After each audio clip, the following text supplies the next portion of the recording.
El testimonio en el Espíritu. Testimonio en el Espíritu. Yo quisiera que fueran conmigo a la primera Timoteo. Y si, a ver si lo encuentra ahí Michael también. Primera Timoteo capítulo 6, el versículo 13, en donde este episodio del encuentro de Jesús con Pilato es interpretado por el autor de Timoteo, por el apóstol Pablo, diciendo que Jesús allí dio un testimonio, ¿verdad? Te recomiendo, en la presencia de Dios, del Dios que da vida a todas las cosas, 1 Timoteo 6:13, el Dios que da vida a todas las cosas y lo hace por medio de su Espíritu, porque por el Espíritu Santo es que todas las cosas viven, y de Jesucristo, que ante Poncio Pilato rindió tan solemne testimonio. Este es el testimonio que Jesús dio delante del gobernador Poncio Pilato, el testimonio en el Espíritu.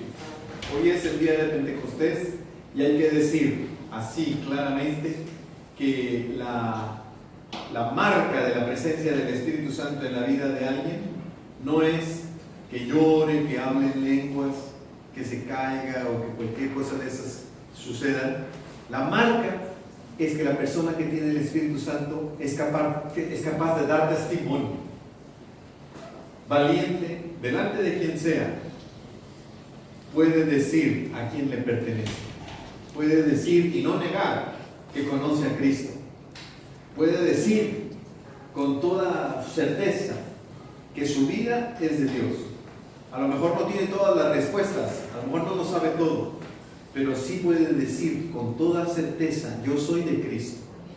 Y esa respuesta, ese testimonio, solamente lo puede dar aquel que tiene el Espíritu.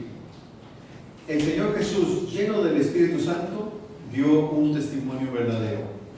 Y este es el episodio que nos toca leer en Mateo capítulo 27, lo que hemos leído el día de hoy. Quiero decir que en el culto de hoy, como tenemos bautismo, que tenemos la mesa del Señor, tanto uno como la otra, ¿verdad?, el bautismo como la cena del Señor, ya son sermones. Al bautizarnos estamos dando un sermón, estamos expresando lo que significa Jesús, la vida de Jesús, la muerte de Jesús y la resurrección de Jesús en la vida de un cristiano, ¿verdad?, que por el bautismo se une a Cristo en su muerte, es sepultado. Por ejemplo, en cierta forma, el día de hoy, que es el funeral de Rebeca Castillo, en cierta forma, ¿verdad?, no literalmente, afortunadamente para muchos de los que estamos aquí, ¿verdad?, pero en cierta forma, es decir, muere Rebeca Castillo y también resucita, sale del agua, simbolizando la resurrección de Cristo, y como Cristo resucitó, ahí va Rebeca agarrada de la mano de Cristo y sale de entre los muertos para vivir una vida nueva, la vida de la fe en Cristo Jesús. Eso es todo un sermón. También es un sermón la mesa del Señor, porque decimos que sin Cristo nos morimos de hambre. Necesitamos el pan de vida que es Jesús, necesitamos beber de su sangre que es su vida, y no solamente aquí, digamos, físicamente el pan y la copa, sino en lo que significa, en lo que representa, porque la mesa solamente es un indicador de algo. Nosotros no creemos que esto sea, que tenga un poder mágico o algo así, sino que el poder que tiene esto es que representa a una realidad espiritual que es Jesucristo, la vida de Jesucristo en nuestra vida. Entonces, por esa razón, ya hay sermón en la iglesia, ¿no? Y entonces, por eso, vamos brevemente a decir los dos aspectos del testimonio de Jesús ante Pilato. El testimonio de Jesús, el testimonio en el Espíritu. El primero que tenemos es cómo Jesús es un testigo muy diferente a los sacerdotes. En el capítulo 26, cuando termina el capítulo 26, si usted tiene el Nuevo Testamento abierto ahí en el celular o en la Biblia, usted puede ver que se terminó con uno de los discípulos llorando amargamente. Había negado a su Señor Jesús. Él se llamaba Pedro, Simón Pedro. Estaba llorando, estaba muy arrepentido de haber negado a Jesús. Cuando le dijeron, ¿tú conoces a Jesús? Él dijo que no. 3 veces negó que era de Cristo, negó que era seguidor de Cristo, ¿no? Y entonces después cantó el gallo y él se sintió muy arrepentido y lloró, ¿verdad? Lloró, estuvo llorando amargamente. Entonces tenemos a uno y luego tenemos a otro traidor que también está arrepentido. Este es Judas. Pero a diferencia de Pedro, Judas fue y se ahorcó. Entonces la gran diferencia es que Pedro no se quedó solo en remordimiento, sino que su remordimiento lo condujo al arrepentimiento. Eso es muy importante, ¿eh? No nada más quedarse con el remordimiento por haber fallado, sino acudir al Señor en arrepentimiento. Esa es la historia de Pedro. Pero la historia de Judas es que en lugar de acudir al Señor, vemos aquí en el texto que él acudió al árbol equivocado. Entonces fue a un mal árbol y se arrimó a una mala sombra, ¿no? O sea, fue con los sacerdotes, con el sistema religioso, y les dijo, he pecado. Y tal vez él esperaba que los sacerdotes lo iban a ministrar para decir, bueno, si has cometido pecado, pues aquí en este templo tenemos todo un sistema para lograr el perdón de tu pecado. Mira, anota tu nombre aquí, hay un sacrificio que se va a realizar mañana.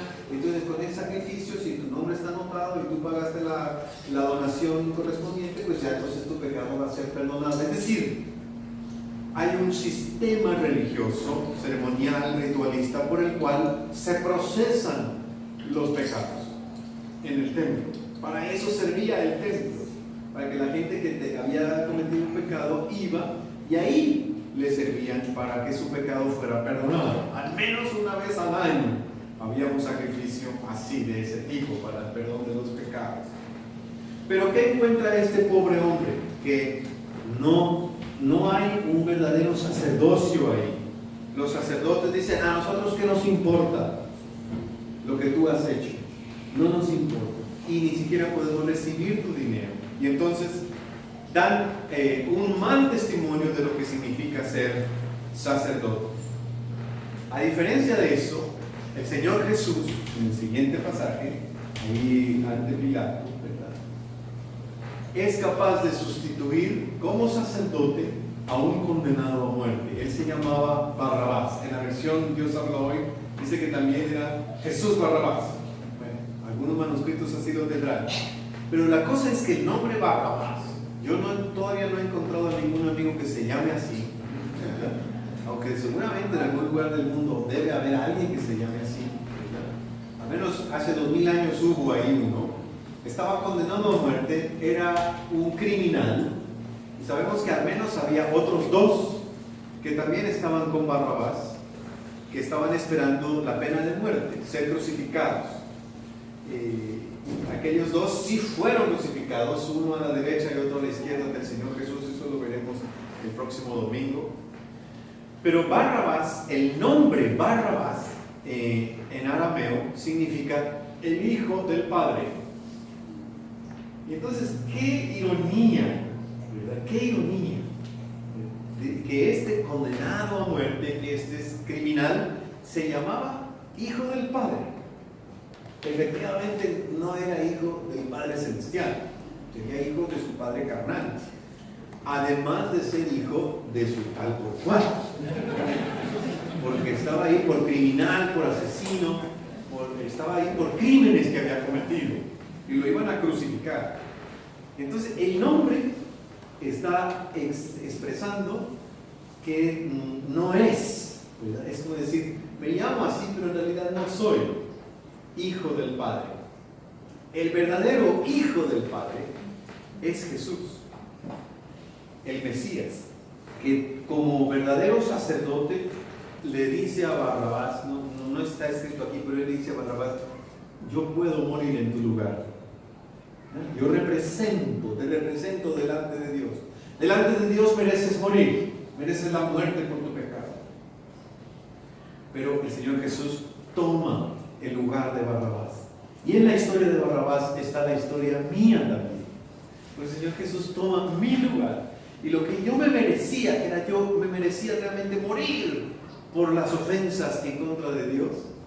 Entonces, Jesús toma mi lugar y está en lugar mío en la cruz. En ese sentido, Jesús está a favor de todos nosotros, está en nuestro lugar, ocupando el lugar que nosotros debíamos ocupar, como verdadero sacrificio, como verdadero sacerdote. Y el otro aspecto es el aspecto del rey, ¿verdad? El aspecto del rey, porque hay un rey que es como un rey de mentiras, ¿verdad? Y se llama Pilato, Poncio Pilato, un gobernador que pues en ese tiempo él se creía como la persona más importante en el momento. Él se creía el que mandaba, que no había ninguno más poderoso que él en ese momento, pero mira, estaba enfrente de él el verdadero Rey de Reyes y Señor de Señores.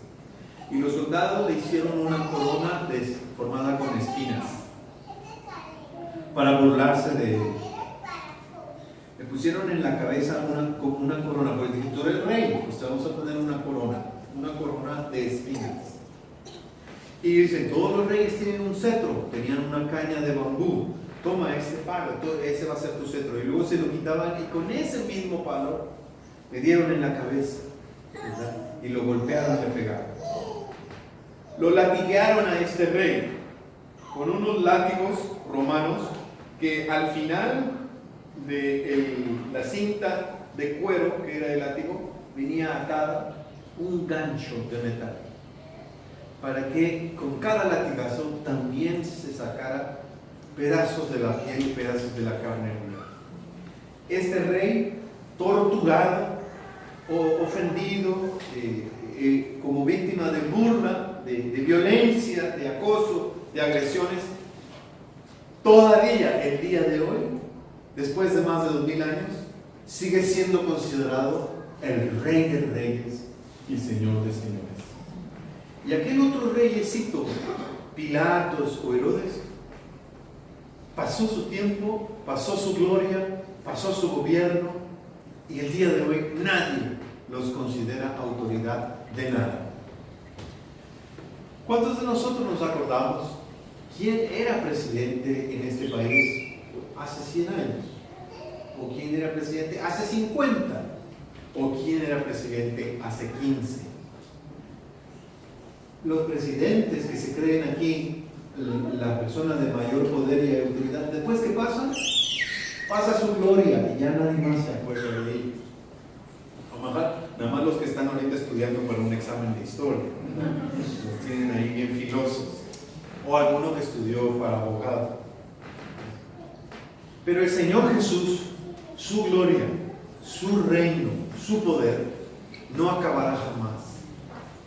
Y sigue siendo Él el Rey de Reyes y Señor de Señores, aún coronado con una corona de espinas, y aún así ultrajado con un manto ahí artificial, un manto de los mismos soldados, un manto rojo y una caña de bambú, y recibiendo toda clase de burlas. Este es verdadero Rey, porque el reino de Cristo es reino en el que la voluntad de Dios se ejecuta en gracia, en compasión, en misericordia, en vida, en salud, en alegría. Y entonces cuando Cristo es Rey, hay frutos de justicia, frutos de bendición. O sea, la vida se vive en rectitud, ¿no? Por eso cantamos: si Jesucristo es nuestro Rey, todo tiene que cambiar. Hay que vivir lo que confesamos. Nosotros llamamos a Cristo nuestro Rey, como Rey y Señor debe de reinar en nuestra vida. En esto consiste el testimonio, pues, el testimonio fiel que Jesús dio en el Espíritu. Lleno del Espíritu, es capaz de dar testimonio delante de Pilato, es capaz de dar testimonio delante de Barrabás, es capaz de dar testimonio delante de los soldados que lo torturaron, es capaz de dar testimonio en el Espíritu que hay un sacerdocio verdadero, el sacerdocio que Él realizó en la cruz. Y hay un reinado verdadero, el reinado de la paz que hay en Cristo. Vamos a adorar a Cristo como iglesia y vamos a pedirle que en nuestra vida podamos ser llenos de ese mismo Espíritu que llenó a Jesús, para poder nosotros, así como el Pablo le dice a Timoteo, presentar un verdadero testimonio en el Espíritu delante de quien sea. ¿De quiénes somos nosotros? ¿De quién somos nosotros? Somos de Cristo. ¿Y a quién estamos unidos? Estamos unidos a Cristo. ¿De quién dependemos? Dependemos de Cristo. ¿Y cuál es nuestro sustento para vivir? Nuestro sustento es la vida de Cristo. Y esa es la verdad. Y a esa verdad celebramos, proclamamos y por esa verdad vivimos como iglesia. Amén.